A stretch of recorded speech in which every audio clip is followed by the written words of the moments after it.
नमस्कार, the health care today में आपका स्वागत है।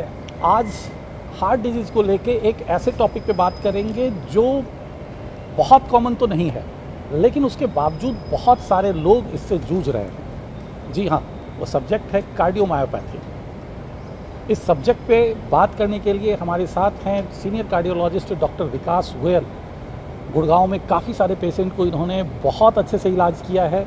इवन कि कुछ ऐसे पेशेंट हैं जिन्हें अदर डॉक्टर ने कार्डियोमायोपैथी के मामले में जवाब दे दिया था, इन्होंने उस मरीज को एक नई ज़िंदगी दे दी है। डॉक्टर साहब, द हेल्थ केयर टुडे में आपका स्वागत है। कार्डियोमायोपैथी क्या है आखिर, कितना कॉमन है ये? देखिए, कार्डियोमायोपैथी हम अगर डिफ़ाइन करें तो कार्डियोमायोपैथी मतलब है कार्डियो हार्ट, मायोपैथी मतलब मसल। तो मसल की तकलीफ़ होना, हार्ट की मसल की तकलीफ़ होना, वो कार्डियोमायोपैथी है। मतलब कि उसकी जो एफिशिएंसी है, जो पंपिंग पावर है, जो उसकी काम करने की क्षमता है, वो किसी कारण से कम हो गई, उसको हम बोलते हैं कार्डियोमायोपैथी। उसमें हमारे पास 2-3 कैटेगरी होती है, रेस्ट्रिक्टिव कार्डियोमायोपैथी, डायलेटेड कार्डियोमायोपैथी। इस तरह से अगर हम बात करते हैं जो आम तौर में करते हैं, वो हम करते हैं डायलेटेड कार्डियोमायोपैथी की। डायलेटेड कार्डियोमायोपैथी का मतलब होता है जब हार्ट की पंपिंग जो नॉर्मल 50% से ऊपर होती है वो कम हो जाए, 20 हो जाए, 15% हो जाए, 40% हो जाए, जो भी हो जाए उसको हम कार्डियोमायोपैथी बोलते हैं। दोस्तों, डॉक्टर साहब का कहने का सेंस एक क्लियर है कि कार्डियोमायोपैथी में यानी कि आपके हार्ट की जो मसल्स हैं वो प्रॉपर काम नहीं करती, मसल्स डैमेज होने लगते हैं और वो प्रॉपर पंपिंग नहीं करते। इसके कारण से आपकी जो ब्लड के जो सप्लाई हैं वो कम होने लगता है। क्या यही है डॉक्टर साहब? हाँ, इसको ब्लड सप्लाई सिर्फ हम जितनी भी कार्डियोमायोपैथी होता है उसमें से 60% केसेस में ब्लड सप्लाई कारण होता है, बट 40% के अंदाजे में और भी बहुत सारे कारण हो सकते हैं। तो हम ये नहीं कह सकते मसल की जो ब्लड सप्लाई है वो नहीं हुई, मसल के अंदर कोई पैथोलॉजी हुई जिसकी वजह से वो काम नहीं कर पाई, ये भी एक कारण होता है। जिसमें से एक कारण होता है मसल की सप्लाई, यानी कि ऑक्सीजन और ग्लूकोज की सप्लाई प्रॉपर ना हो पाना। और एक और अभी आपने जानकारी दिया था कि जो मसल्स है वो 50% से अगर नीचे काम कर रहा है तो कार्डियोमायोपैथी है। लेकिन जो आम मरीज हैं, जब उन्हें टेस्ट होता है, इको टेस्ट होता है और ईएफ जो होता है, जो मसल्स जो फ्रैक्चरेट कर रहे हैं, उसमें कॉमन जो है हमारा जो पैमाना है वो मैक्सिमम 60% के आसपास होता है। कई बार लोग देखते हैं कि अरे हमारा तो 50% है या 60% है, तो वो डर ना जाए कि अरे मेरा तो काम ही नहीं कर रहा, 40%, 100% किसी का नहीं होता। कहाँ तक सही है ये आपने बहुत ही अच्छा एक प्रश्न पूछा है, क्योंकि आमतौर पे अगर हम किसी को बोलते हैं कि आपका हार्ट 60% काम कर रहा है तो भी वो डर जाता है, क्योंकि 100% क्यों नहीं काम कर रहा है। तो हम इसको हार्ट तो आपका 100% काम कर रहा है, हम जो नापते हैं इजेक्शन फ्रैक्शन। इजेक्शन फ्रैक्शन का मतलब होता है कि हमारे हार्ट में 4 चैम्बर्स होते हैं, लेफ्ट साइड में 2, राइट साइड में 2। लेफ्ट साइड में जो 2 होते हैं उसमें से होता है एलवी, लेफ्ट वेंट्रिकल, उसके अंदर कितना ब्लड आया और उसमें से कितना अमाउंट ऑफ ब्लड बाहर गया। तो अगर किसी के पास 100 ml ब्लड है और उसमें से 50 ml ब्लड वो बाहर कर रहा है तो हम उसको बोलते हैं इजेक्शन फ्रैक्शन, मतलब कि ही इज़ पंपिंग नॉर्मल। अगर किसी का 50% पे भी काम कर रहा है, जो हार्ट की पंपिंग है इजेक्शन फ्रैक्शन की, तो वो हार्ट इज़ फंक्शनिंग नॉर्मल 100%। ये थोड़ा कंफ्यूजिंग हो सकता है, तो हम इसको कर रहे हैं काम कि हमें 50% उस एलवी कैविटी का ब्लड बाहर पंप करना है, तो हमारा जो हार्ट है वो नॉर्मल काम 100% काम कर रहा है। अगर उससे कम है तो हम बोलते हैं कि हार्ट की पंपिंग जो कैपेसिटी है उससे कम कैपेसिटी पे काम कर रहा है। अब आ जाते हैं कार्डियोमायोपैथी के ट्रीटमेंट पे। जनरली जो मेरी जानकारी में है, जो कार्डियोमायोपैथी होती है उसमें 33 का रेशियो होता है।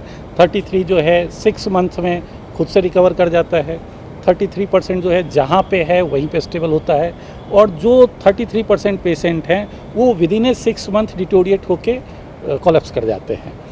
तो क्या सच्चाई है इसमें? ये जो इन्फॉर्मेशन आपके पास है ये पूर्णतः सच है, और ये मैं एकदम सरप्राइज़ हूँ कि आपके पास ये वाली इन्फॉर्मेशन है। ये हमने पढ़ाई करके जो गेन किया, आपके पास वही इन्फॉर्मेशन है कि इसमें कहा जाता है कि अगर किसी की हार्ट की पंपिंग कम हो गई है विथ एडिक्वेट मेडिसिन, हमारा मेडिसिन का जो टारगेट होता है वो ये होता है, पहला कि जो पंपिंग फंक्शन है वो कम ना हो, दूसरा उस पर ही टिका रहे, तीसरा उसको इम्प्रूवमेंट की साइड ले जाए। तो ये जो 1/3 का रेशियो है बिल्कुल सही है कि 1/3 will improve definitely, 1/3 will stay at that level and 1/3 can worsen over the period of time. जो एवब हैं, जो बीच वाले हैं 33% जो स्टेबल रह गए, जहाँ पे हैं वहीं पे स्टेबल रह गए, उनके ट्रीटमेंट का क्या कंडीशन है? क्योंकि कई बार हमारे कुछ डॉक्टरों से बात होती है तो उनका कहना होता है कि नहीं जी, ये मैक्सिमम जो कार्डियोमायोपैथी के पेशेंट होते हैं उनकी लाइफ जो है कार्डियोमायोपैथी होने के बाद उनकी लाइफ 10 इयर्स के अबाउट होता है, 10 साल वो जिंदा रह सकते हैं, उसके बाद उनका हार्ट कोलैप्स कर जाता है। लेकिन जो हमने प्रैक्टिकली लाइफ में देखा है, कई सारे ऐसे पेशेंट को देखा है जो 10 साल से आगे भी कंटिन्यू फिट हैं, अपने काम कर रहे हैं। हाँ, उनका जो कार्डियोमायोपैथी है वो बना हुआ है, जो ईएफ फंक्शन है वो 30-35 पे ही रह रहा है। तो सच्चाई क्या है? जो कार्डियोमायोपैथी के पेशेंट हैं वो कितने लंबे समय तक मेडिसिन से सर्वाइव कर सकते हैं? क्या रियली 10-12 साल तक ही रह पाते हैं? क्या कोई ट्रीटमेंट है? देखिए, ये आपने बहुत ही अच्छा प्रश्न पूछा है। इसमें अगर किसी का हार्ट का पंपिंग कम हो गया, इवन हम कहते हैं कि हार्ट अटैक भी किसी को होता है तो हम उसको कहते हैं डरने की बात नहीं है, अभी इलाज पॉसिबल है अगर आप हॉस्पिटल पहुंच गए हैं तो। इसी प्रकार से अगर आपको डायग्नोज हो गया कि हार्ट की पंपिंग कम है तो ये नहीं है it's the end of the story, it's a beginning of new chapter. So हमें क्या है कि कुछ दवाइयों का सहारा लेके, कुछ नए नए प्रोसीजर्स आते हैं, उन सब की हेल्प लेके हम अपनी ज़िंदगी 2, 4, 5, 10 साल नहीं, अनगिनत हम लाइफ जी सकते हैं। नो वन कैन प्रेडिक्ट कि आपकी 10 साल है, 5 साल है, 20 साल है, 25 साल है। लेकिन जो 1/3 है जिनका वर्सनिंग हार्ट फेलियर है, उनकी लाइफ में 5 साल में 30 to 50% चांसेस है कि उनकी मोर्टलिटी या उनकी डेथ हो सकती है। लेकिन जिनका स्टेबल है और जो इम्प्रूव कर रहे हैं, बल्कि मैं कहूँगा कि जो इम्प्रूव कर चुके हैं वो तो 50 साल और जी सकते हैं ज़िंदगी, कोई ऐसी दिक्कत नहीं है। इम्प्रूव कर गए वो तो ठीक हो गए, और जो स्टेबल है अगर वो उसी लेवल पे है तो उनकी भी लाइफ अनगिनत है। नो वन कैन से कि 10 साल, 5 साल, 15 साल, 20 साल, वो सब उनकी लाइफ अच्छी चलती रहती है जैसे कि एक आम तौर पे बाकी लोगों की चलती रहती है। बस हमें ध्यान देना है कि उनको कोई कार्डियोटॉक्सिक ड्रग्स ना मिले, उनका दोबारा से हार्ट में कोई इशू ना हो, वो अपनी लाइफ स्टाइल में चेंजेस लाएँ और मेडिसिन रेगुलरली लेते रहें। जनरली जो कार्डियोमायोपैथी के पेशेंट होते हैं उनका ईएफ जो होता है वो 20 to 35 के आसपास होता है।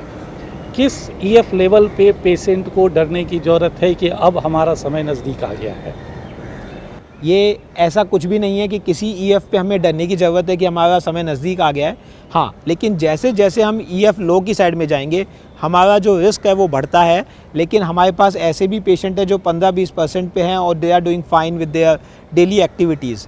तो ऐसा कुछ नहीं है कि हम कोई क्राइटेरिया कर लें, लेकिन 20% या उससे कम में हम रिस्क ज़्यादा मानते हैं एज़ कम्पेरेटिवली जिनका 30 से 40% हो।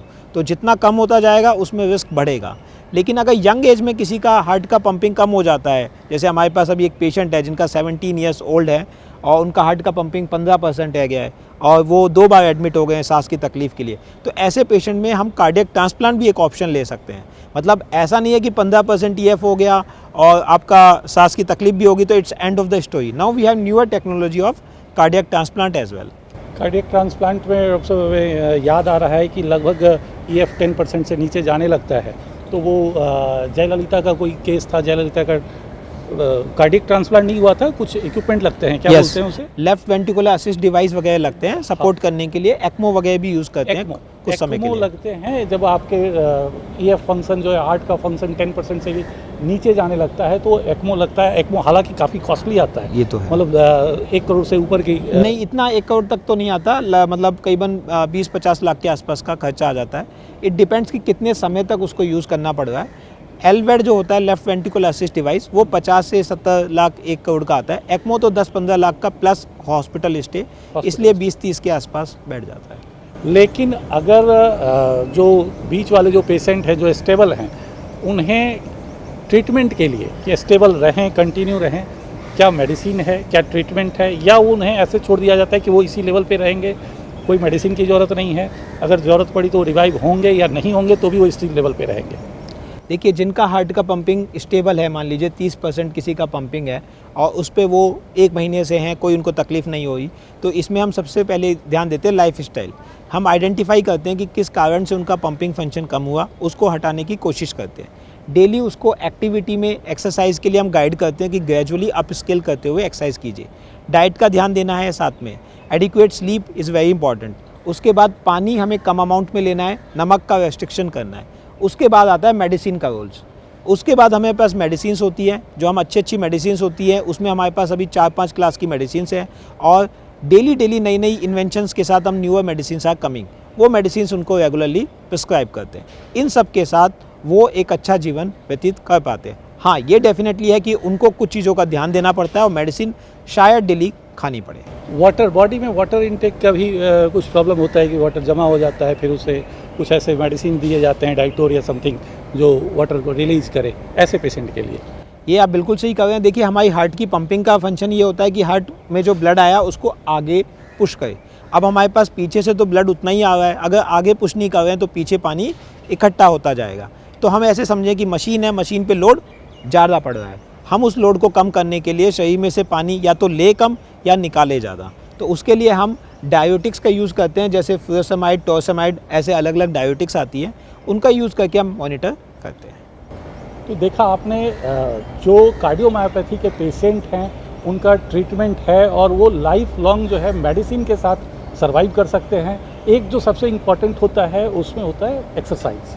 यदि आप एक्सरसाइज नहीं कर रहे हैं, हमारा हार्ट 100% जो 50-60% वाली जो बात हो रही है वो काम कर रहा है, उसके बावजूद अगर हम एक्सरसाइज नहीं कर सकते और एक कार्डियोमायोपैथी का पेशेंट है वो रेगुलर एक्सरसाइज में है, तो हो सकता है हमारे से ज़्यादा वो बेहतर जो है फिजिकली परफॉर्म कर ले। तो इसलिए आपके लिए एक्सरसाइज और मेडिसिन सबसे ज़रूरी है। हम रखें, आप रखें। Thank you.